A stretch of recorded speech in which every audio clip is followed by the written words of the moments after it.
Comment peut-on être persan ? S'exclamait Montesquieu.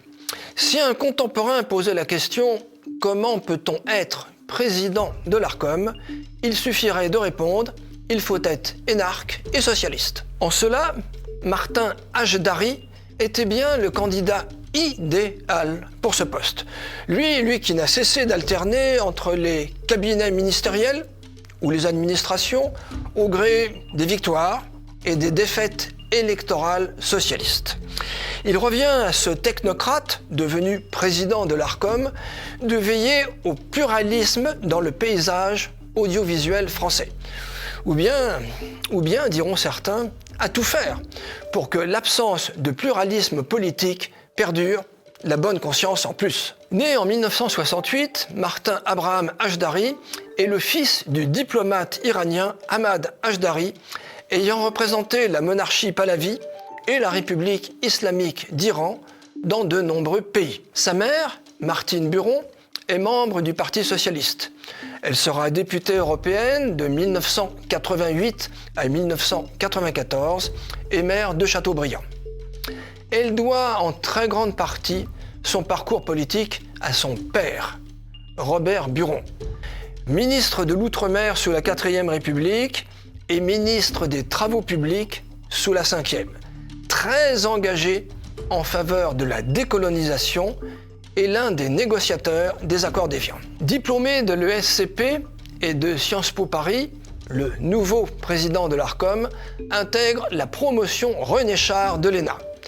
Il effectuera un de ses stages au Fonds d'action sociale pour les travailleurs immigrés. C'est ensuite une carrière classique de technocrate.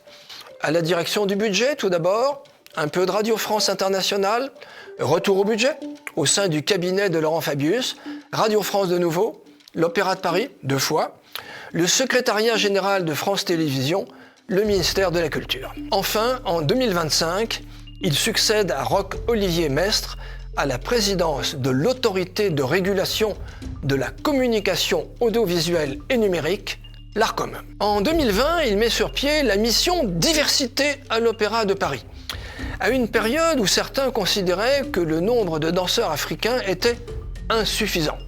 Autrement exprimé, qu'il y avait trop de blancs. Pour terminer, une intéressante déclaration d'intention faite devant la Commission des affaires culturelles le 17 décembre 2024, je cite, « Le Conseil d'État a été invité à préciser la lecture que l'Arcom devait faire de la loi.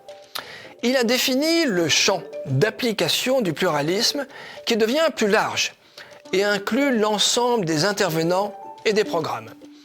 Il va falloir mettre en œuvre ce cadre avec chacune des chaînes. Il faut pour chaque projet éditorial examiner comment procéder, sans définir des grilles a priori, ce qui pourrait s'apparenter à une forme de censure. Je répète, ce qui pourrait s'apparenter à une forme de censure. Fin de citation. Dans l'acronyme ARCOM, le C de contrôle, pourrait être remplacé avantageusement par un autre C, plus adapté, C comme censure.